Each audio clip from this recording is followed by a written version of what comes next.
Hello everyone. So the next topic in module 5 is case study. So here we'll be seeing the case study of Linux system. Whatever topics we have seen in operating system, we'll see how these concepts are implemented in Linux operating system. So design principle of Linux operating system is multi-user. So every time Linux operating system is multi-user, multitasking system with full set of Unix compatibility tools. Linux file system follows traditional Unix semantics. A standard Unix network model is implemented in Linux, and main design goal of Linux operating system is to get effective speed, efficiency, and standardization. Components of Linux system is made out of three entities. One is utility programs, where all the utility of programs are implemented, like user utility, compilers, user process, system management. Next one is system shared libraries. Next module is kernel. So here we have two kernels, Linux kernel and loadable kernel modules. So loadable kernel modules is to support Linux kernel system.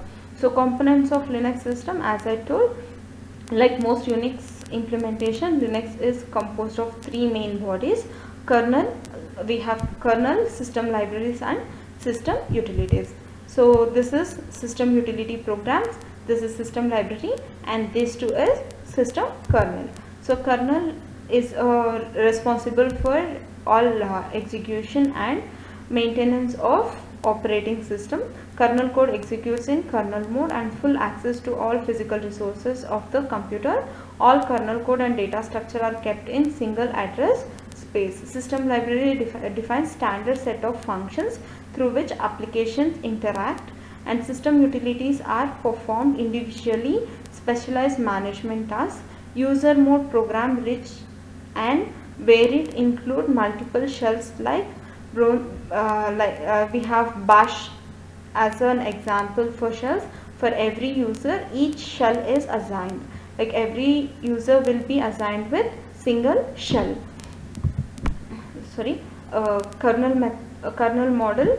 So model will have model management, driver registration, and conflict resolution.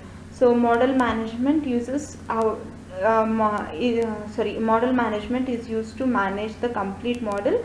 Driver registration used for registering new drivers for the system, like hardware drives and all. Then conflict resolution, whenever a conflict rises in the system, conflict resolution model is used for resolving the conflicts in the system. So kernel model can be implemented based on device drivers, file systems, or network protocol. Next one is model management. So model management allows to load into the main memory and also communicate with rest of the kernel. Model loading is split into two separate sections: managing the section of model code in the kernel memory. Handling symbols of the models are allowed to references. Linux maintains an internal symbol table in the kernel. This symbol table does not contain full set of symbols defined in the kernel, contains set of symbols that must be explicitly exported. So based on demand paging or swapping system, the symbol table content will be exported from secondary storage to main memory. Next one is driver registrations. So whenever a driver or like device is added to the system, it should be registered. So it to support drivers in the to support devices in the system, driver registration is important. Allow module to tell the rest of the kernel that a new drive has become available. So the kernel maintains dynamic table for each driver. A table is maintained and provides set of routines to allow driver to be added and removed from these tables at any time.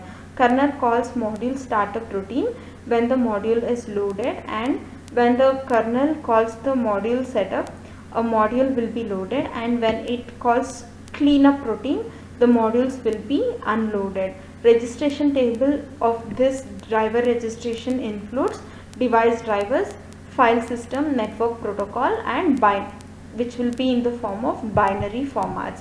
conflict resolution. So whenever a conflict arises in the system, so conflict resolution function is called all different device drivers to reserve hardware resources, protect the resource from accidental use of another drives. So instead of resolving it, it will take care before arriving of conflict. It aims for to prevent modules to clash over all the hardware resources, to prevent autoprobes from interfacing the existing device drives, to resolve conflicts among multiple drives trying to access same hardware. So next one is process management. So Unix process management separates the creation of process and running a new program into the distinct operations. Like Unix, Linux also uses fork system call to create a process and execute system call to execute the process. Under Linux, process property fall into three groups: the process identity, environment and context. So in process identity, it has all the information about process, like process ID, credentials of process means process ID, PID of a process, credentials means name, when it is created, all those details, personalities, what type of process it is, namespace, the name of a process.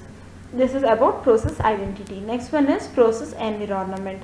Process environment is inherited by the parent process. It is composed of two null terminated vectors. So every process environment is inheritance of its parent process, and it has values like augmented vector and environment vector. Argument vector is a simple list of command line arguments used to invoke running program, and environment vector is a list of name equal to value, pair of associated named environment variables with arbitrary textual values. Passing environment variables among process and inheriting variables by the process children are flexible, means passing information to the components of the user model system software. Next one is process context. In process context, the states of the running program at at any one time, it changes constantly. So process context include scheduling context, accounting, file table, file system context, file handler table, virtual memory contents, and many more. Like scheduling contents, when the process is scheduled; accounting, what is the latest update; file table, which we have already seen. File table contains all the information of files. File system contains file table contains all the information of open files, means it has names of all the open files and the pointer to the files. Next, file system contains signal handler table, virtual memory contents, and so on. Next one is process and threads. So we all know process is a execution entity. The process which is under execution we call it as process, and thread is similar to the process, but process execute complete task, thread executes a particular part of a task.